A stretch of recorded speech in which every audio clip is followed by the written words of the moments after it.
Would my esteemed colleague please repeat the question? Gladly, Senator. What time does Wee Willie Winky run through the town? Trivial Pursuit.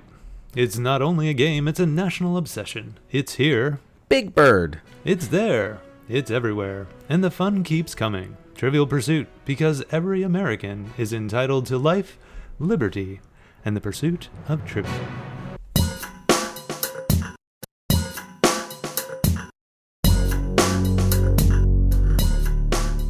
So, Greg, do you remember that amazing commercial from 1985? You know, I actually do remember that horrible commercial. Yeah, the scene where they're at the baseball game and they just yell out, as you say, Big Bird, for no reason except maybe it's the answer to a question. Yeah, which to me seems odd because I remember so many of the questions being so extremely difficult. An answer of Big Bird seems like something we could have gotten as kids, right? Very interesting commercial. Very dated. Yeah. But that brings us back to Trivial Pursuit, which we talked about actually in our second episode. Was it that long ago? Yeah, long time ago. But it's historically looks like one of our most popular episodes. So we thought, why not go back, draw from that well one more time. Why not? Yeah. And go back to Trivial Pursuit. Beating the horse, or wait, what is it? Beating the dead horse? Yeah, exactly. Like that. But it is an interesting game. I mean, it was really big in the 80s. Yeah. You know, every time you went to a party or, got together with family, that was the game that was pulled out for some strange reason. Yeah. And I didn't realize it was as old as it is. I guess I thought it was more like mid-'80s to late 80s, but I think it actually was conceived, the idea of it anyway, was back in 79.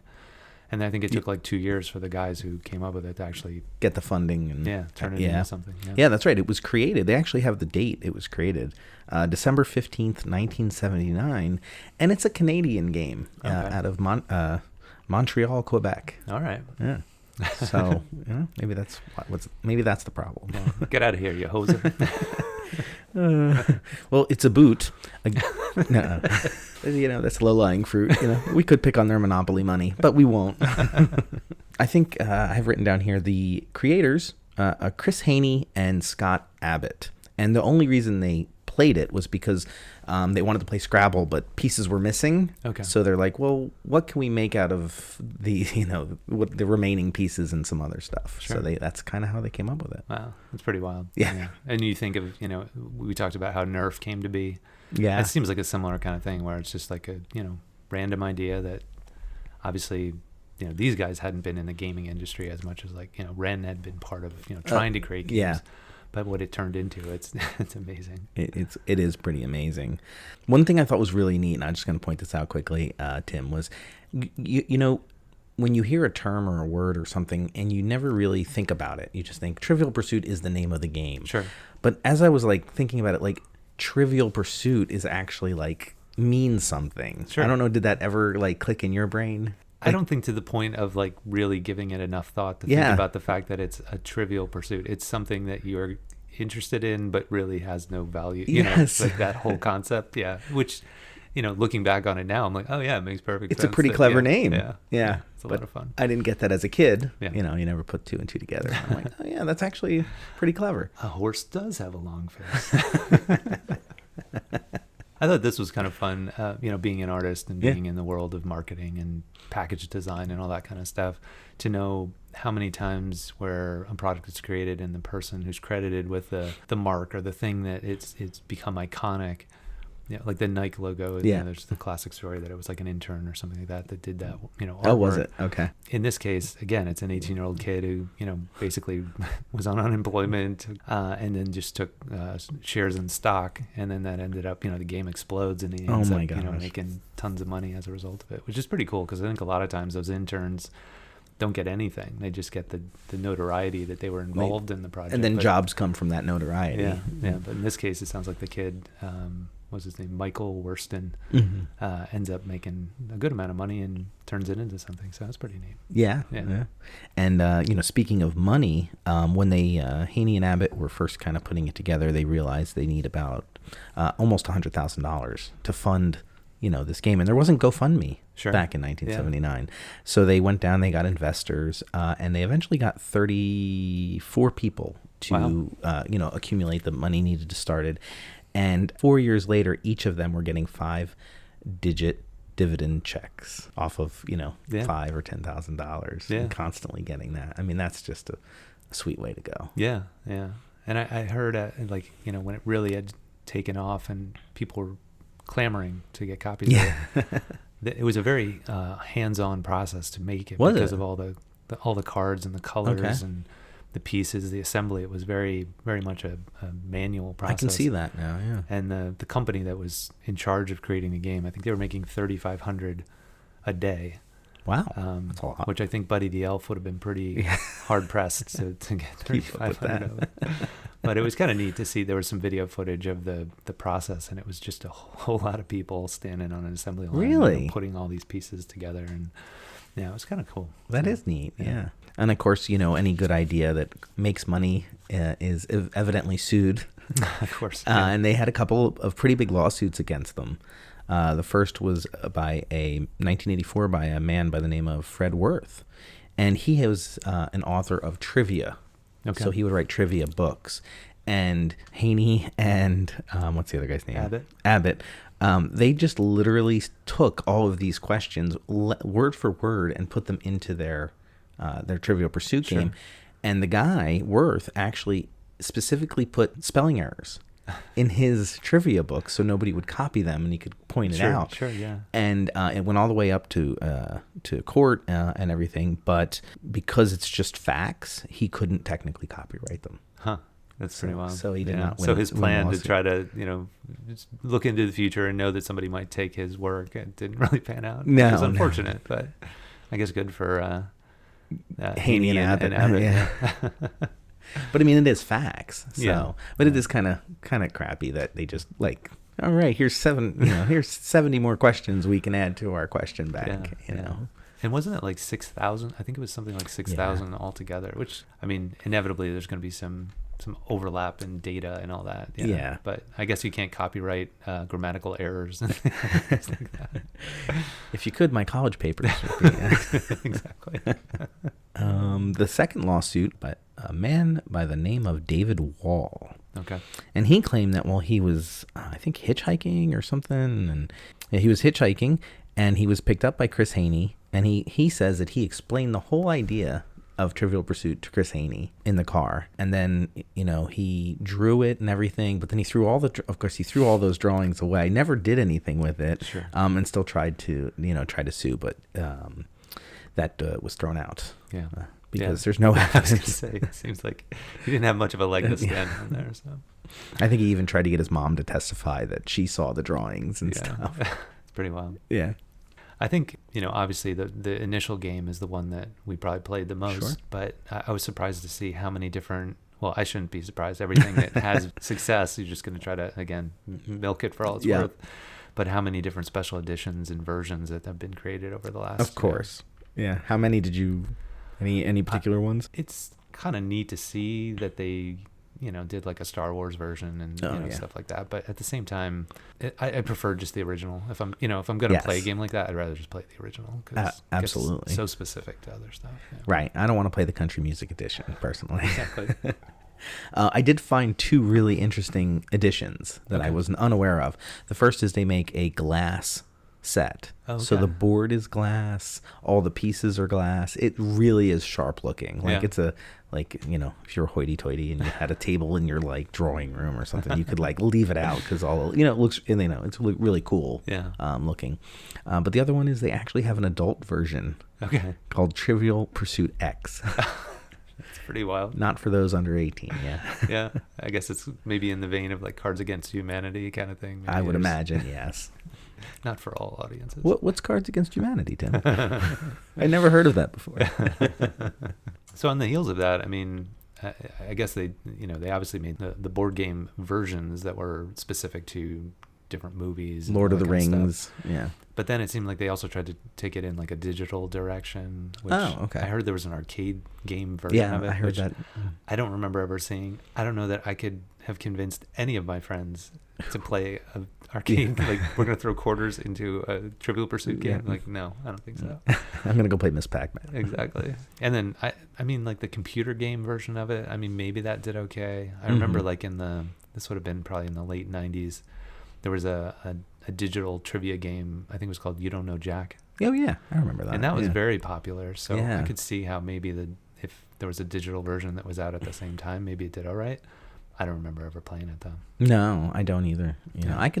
it's not that hard of a game to set up either. It's not Yeah. like really that complicated. So I don't know. And I think, I mean, even though I was terrible at it, whenever I played, the idea of being able to fill the little pie pieces and everything, I think that was part of the fun of it. Yeah, Like, the physical. Actually have yeah. one. Woohoo! I'm in second place. Yeah. So. And as a kid, that's all you did was play with the pie pieces. Yeah. So after all this knowledge and backstory, I think it's only apropos that we try ourselves and see how badly we are able to remember these things from our childhood. I think that's a great idea. It would be some interesting topics and facts. All right. Cool. Let's do it. All right, Tim. So I dug out my, what I believe to be first edition 1981 Trivial Pursuit game from the basement. Awesome. We've set it up and we're ready to feel stupid. All right. I think you should go first. All right. Stupid is up. I rolled a 3. Yeah. All So right. basically any color. All right. I'm going to go down towards the red piece, which will put me on pink. Pink. Okay. So pink is entertainment. Yes. All right. Oh boy. All right. Well, what Woody Allen film featured in Orgasmatron? Let's see. I'm going to go with The Spy Who Shagged Me. Correct. No, I'm sorry. The answer was Sleeper. Sleeper. Yep. Would not have gotten that. You could have said No it begins with an matter S. what. Yeah. I still would have gotten that wrong. Not a big Woody Allen fan here. No, I'm not. Not at all. I even tried to watch the one that everybody says is good. I can't remember the name of it, where he like breaks the third wall and talks to the camera. It's like his most famous one, and it was just like, Okay, ready? 2. All right, I'm gonna go. All right, so give me a yellow, which is history. All right. History. Might do all right with that. All right, here we go. All right. What began on June 25th, 1950? Oh my lord. 1950? Yeah. The Olympics? It was an Olympics of sorts. No, it was the Korean War. Oh, yeah. Sorry. Yeah. Nope. All right. 0 for 2. 0 for 2. So the first person who gets a question right wins? Is that Yeah, the way I think we're that's playing? how we're going to Okay, play, all yeah. All right, so I rolled a 4, so I missed my opportunity for the orange piece. So I go to green. So a green is science and nature. All right, I'm ready. I'm Okay, feeling good about I think you strong. might get this one. Are you right? Green is, what term does the computer word bit derive from? I feel like I should kind of know this, but I don't know. No? No, I don't know. I'm going to take a guess. Okay. I haven't looked yet. I think it's byte. Okay. Let's find out. No. We were both wrong. Binary digit. Yeah, that makes sense. I think so. Yeah, but I don't think I ever knew that. Yep. Okay. Here we go. 5. Ooh, I get roll again. Sweet. All right. This gives me a 2 in 6 chance, 1 in 3 chance of landing on a pie. I don't know. 1, 2, 3. Oh, I did. Oh, yeah, get the blue. Whatever. Blue is. Oh, Blue's going to be your geography. there you go. Salzburg. Yeah. All right, here we go. What country sold the Virgin Islands to the U.S. in 1917? 1917? 1917. I mean, you would think UK. It's either UK or Spain. I'm going to go UK. And you would be wrong with either of those answers. Oh, see, okay, so I don't feel bad. I wasn't close. It was Denmark. Oh, Yes. of course it was. It was the Moops. Was that one of the spelling errors that guy put in his collection? Never thought of that until now. Forever immortalized by Seinfeld. It's the Moors. Yes, according to the card, it's the Moops. Oh my gosh, we need to find that out. We do. All right, a 4. Well, I could go roll again. Yeah, let's do that. Let's roll again.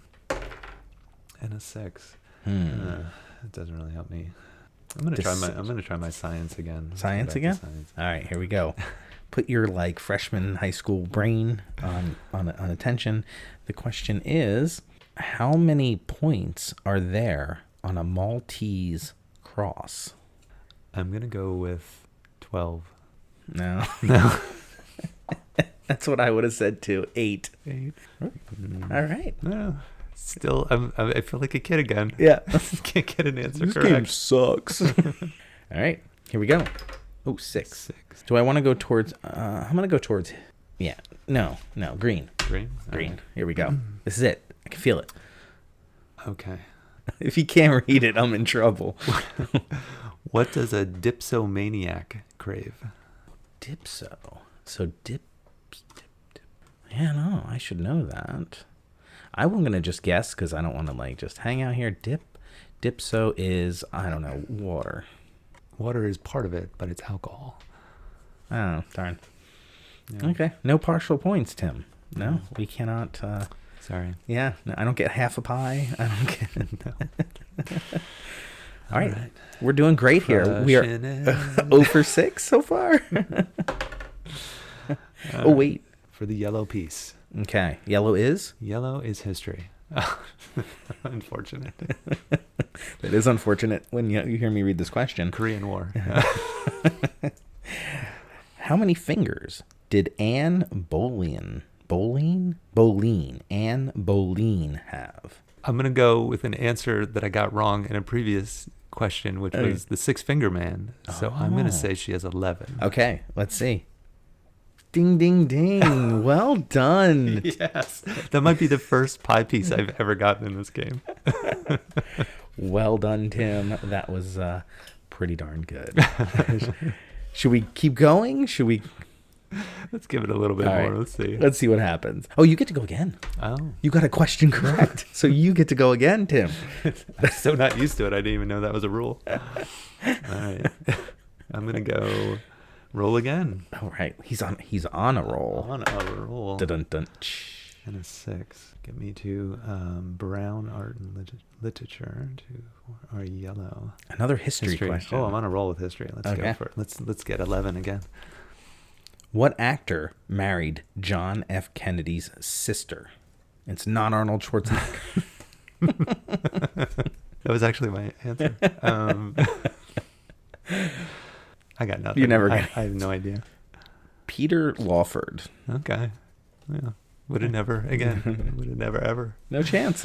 It's not like you went, oh, tip of my tongue. Nothing. Nothing. Oh, boy, 6. That'll get you to blue. Okay. Well, blue is, a geography question. All right. Here we go. More Salzburg. What country contains South America's highest and lowest points? Oh, I think it's Chile. Argentina. Oh, man. It's a good guess, though. Darn it. Oh, is that a... Oh, roll again. Give me a roll again. Just dancing around this side of the board over here. Oh, No, wait, another yellow. You lose. We played it where you would lose the pie piece. If you land, if you have the yellow pie piece and you land on the yellow pie, whatever thing on the board, and you get it wrong, you lose the pie piece. Do I have to go that way towards it? No, you can go up this way. Oh, okay. Well, Yeah. then I'm not going to do that. Yeah, I wouldn't do that. Don't risk it for the biscuit, Tim. All right, I'll go brown. Brown. Okay. I don't know if those are the real rules, by the way. That's just the way we did it when we were kids. All right, art and literature. Oh my God, this is one I would have actually gotten. Oh no, I'll Because definitely get it wrong there. I just watched The Offer on Paramount Plus, and it was very, very good. Okay. Who wrote The Godfather? I don't know this. I just know I do not know. Mario Puzo. Okay. Yeah, I didn't know. Why didn't I get that? I actually knew an answer, Tim. Yeah, that's good. All right, here we go. Give me a 2. We'll go green. Science and nature. All right, here we go. Where is the human skin least sensitive? Human skin least sensitive. Well, it's not your hands. It's not your feet. I mean, that is such a very, weird question. Do they mean a big area? Do they mean a small? I'm going to go least sensitive. Definitely not nipples.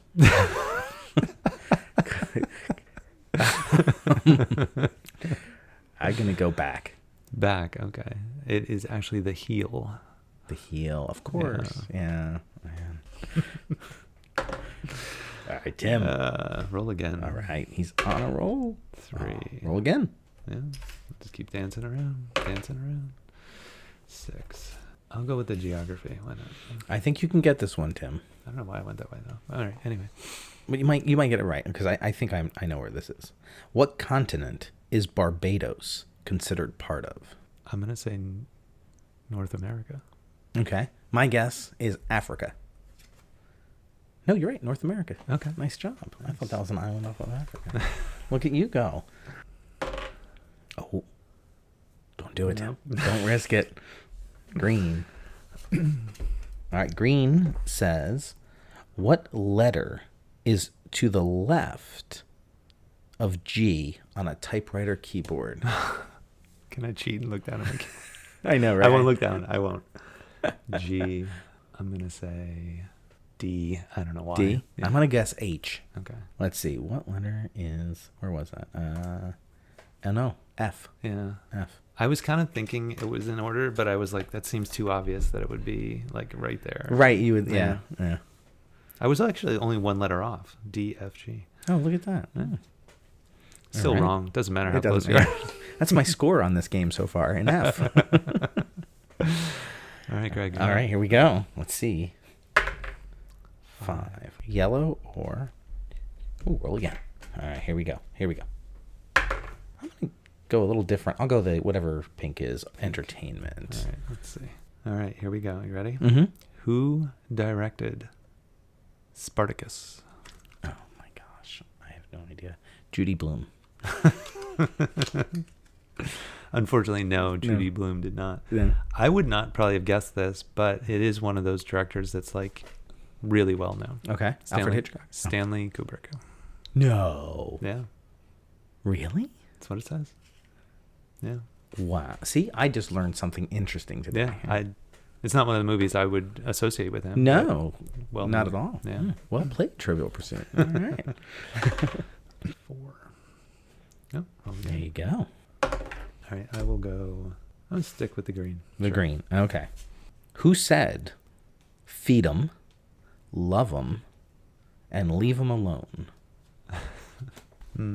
Muhammad Ali. That's not your final answer. I don't know. No idea. The answer makes sense. It's Dr. Spock. Yeah, I wasn't a big Star Trek. No, Yeah, no. I mean, I've seen a few of the movies, but yeah, I never watched the show. No.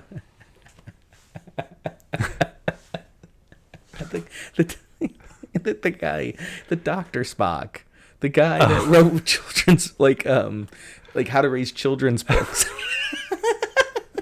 Talking about. See, I would have never gotten it. I was way out in left field. Star Trek. That's funny, Tim. You're welcome.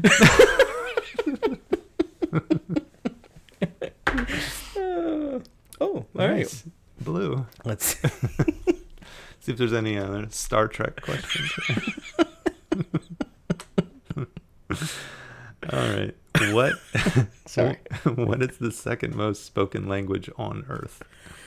Oh, see, the first has to be Spanish. The second might be Chinese. It's either, it's definitely not going to be, well, wait, read the question again. What Is this is the second most spoken language on Earth? See, that's a weirdly titled question because lots of European countries speak English as well as True. their home, their German or whatever.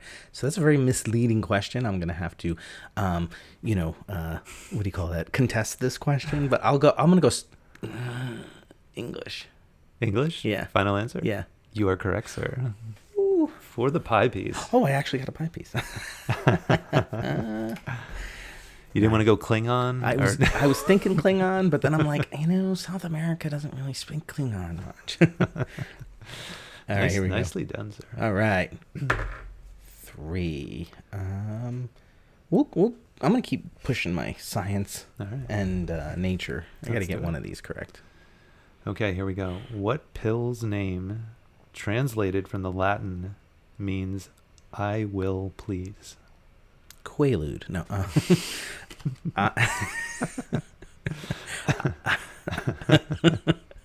I will please. I will please. From Latin. What pill's name, translated from Latin, means "I will please"? I mean, that's really hard. I'm gonna go with Tylenol just because. Why not? It's actually the placebo. Oh, that's so cool to know. Yeah. Okay. All right. Yeah, there we go. Learning stuff. I'm telling you, Stanley Kubrick directed Spartacus. I still find that one hard to believe.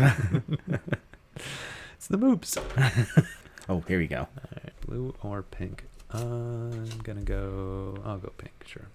Pink? Entertainment. Let's All do right. it. What nightclub did Peter Gunn hang out in? The Regal Beagle. You know this. At least wait, because I could be. Oh, no, I was wrong too. Okay, never mind. All right, nightclub. Let's go with. I have nothing. I don't know. I thought it was going to be Studio 54, but it's Yeah. not. It's Mother's. Mothers, of course. Of course. Everybody knows Yeah. that, Tim. My kids know that. Like roll again. All right. Mhm. Let's see. It's like orange. Orange. Yeah. Yeah. I am colorblind, so. Go green again. All right, here we go. What's Japanese sake made from? Rice. That was actually like a relatively easy question. Yes. Nice job. Thank you. Roll again. Roll again. For the brown piece. And brown is, I'll never get this. Arts and literature? Bring it on, All Tim. right. You have a chance. Okay. What's the name of Dick and Jane's cat? The cat. So the dog was probably Spot. What would be the cat's name? Judy Bloom? No. Fluffy. No, wait. No. It couldn't have been Fluffy. That's too hard to spell. Dick and Jane. So what's a cat's name that's really short? Spot. Fluffy. I'm going to go Spot just because it's easy to spell. You were on the right track with a short name. Yeah. It's actually Puff. Oh. 4 letters, like Yeah. Spot. But yeah. I don't think anybody knows that. I bet you could ask 1,000 Gen Zs what is Dick and Jane, and none of them will have any idea of what that is. It's a movie with Jim Carrey. Yeah. All right, 4. That'll get me a roll again. All right. And Ooh. a 2 will get me orange. For the pie. All right. All right. No pressure. No pressure. No pressure. Oh my God. I don't even think I can pronounce this. And orange for the Sports and it's leisure. sports and leisure. So use the category to at least come up with a guess. What's the better known name of Edson Arantes do Nascimento? What's the better known name of Edson Arantes do Nascimento? I have no idea. Let's see. What's a possible? It's for a pie, so you know. Yeah. I need like the Jeopardy music playing. I want to say it's a pretty well-known sports figure. Mm-hmm. I'll say Muhammad Ali, one of his earlier Before Cassius names. Clay. Exactly. Yeah. No, I have no idea. You're gonna be mad at yourself. Yeah. Pele. Yeah. That makes sense. It makes it's kind of sound a little bit like Hispanic name. I don't know where Pele is from, but I'm assuming it's an Hispanic. Yeah, origin. and what's funny is I played soccer my entire youth. I mean Pele was like the player that everybody knew. Yeah. But I don't think I ever took the time to look up what his real name was. I just assumed his real name was Pele. Yeah, You know? yeah, that's true. As a kid, you just take things at face value. Yeah. And you're like, oh, that's his name. Well, I was, we had mentioned this once before, but I was shocked to learn that Prince was actually his name, Prince. Yeah, when we talked about it. Yeah, I thought that was like a nickname. Sure. But that's an actual name. So. Yeah. I could see why he shortened it, though. That might be a little mouthful, when you're in conversation. Sure. Should we keep going? Sure. Let's do at least one more. One more? Okay, here we go. 4. 1, 2, 3, 4. Let's go this way. Blue. All right. Geography. All right. What country's currency is considered the most difficult to counterfeit? That's a really good question. We talked about Canadian currency looking like monopoly money, but simply because of the technology and the desire to probably counterfeit it, I would say the United States. It's a good guess, but unfortunately, Japan's money Really? is considered. Well, again, in 81, In things 81 have probably changed quite a bit. Yeah. All right. Well, you're up, Tim. Yeah. That brings up an interesting point, though, with the game. Yeah. Like, you have to put yourself back in the mindset of Absolutely. Yeah. a couple of years ago. Ooh. Well, I'll go with green or green. Let's go with green. I go with green. Yeah. You got a lot of green questions. All right. Oh, this is tough. What turns blue litmus paper red? I feel like it's 50-50. I'm going to go with red. I'm going to say an acid. Ding, ding, ding. All right. Very good. Yes, Tim is referring to either an acid or a base. Yes. The scale being 1 to 14, with 7 being neutral. That's like real knowledge there from Latch-Key Dad. It's your turn. Oh, right. I got it right. Yeah? Forgot. I mean, if you want to give it to me. All right. I will go with blue. Blue it is. What U.S. state is Mammoth Cave National Park in? I'm going to say Virginia. Close. Kentucky. Same area. It was down in that channel. Yeah. I've never been. I've heard it's pretty amazing. Yeah. Yeah. That's all we have to say about that. You're not going to take like a soccer team down in there or anything like that. Roll again. 6. 1, 2, 3, 4, 5. Brown or yellow? I'm going to go yellow. All right. Okay, here we go. Who was the first member of Britain's royal family to graduate from university? It wasn't Queen Elizabeth. Prince Charles. Correct. All right. I think we should end right there. We both got That's an true. answer correct. I think Yeah. that's a great. It would just end it on a high note. I like it. All right. Well, there it was. Well, this game again proves it was really hard. Yeah. It was fun.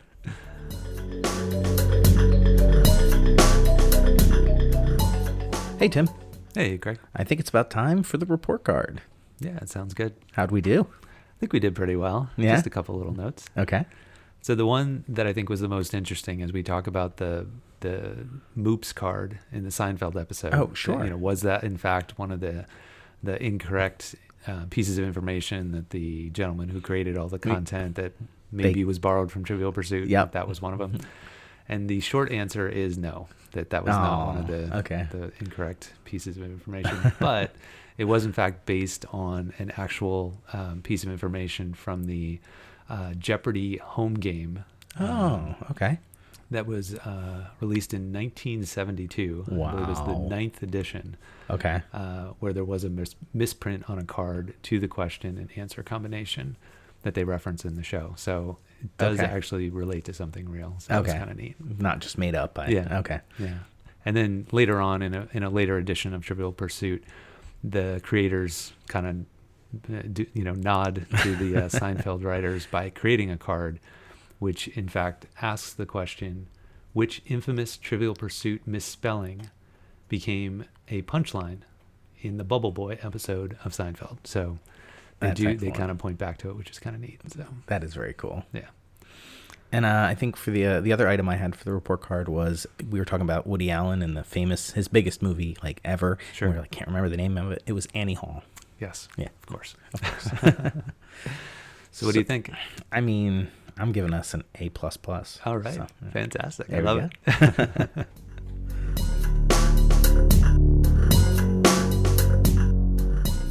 Can't get enough Latch-Key Dad content? Well, check out latchkeydads.com. That's right, Greg. On our website, we've got a plethora of photos from each episode, as well as other interesting links to content that we talk about on the show. Yeah, Tim, I really enjoy all the pictures that you put up there as they really bring the episode home. Yeah, I guess I'm not afraid to show those embarrassing photos of my childhood. So, yeah, we encourage you to check out the website, latchkeydads.com, for all that content. Excellent. And if you have a moment, check out our shop page where we've got really cool keychains for sale. If you don't know what to get your dad for Christmas, the holidays, Father's Day, birthday, check it out. It's a cool gift. Tim, did you know that listeners should like, review, and subscribe to the Latch-Key Dads podcast? No. But now I know. No, Knowing is half the battle.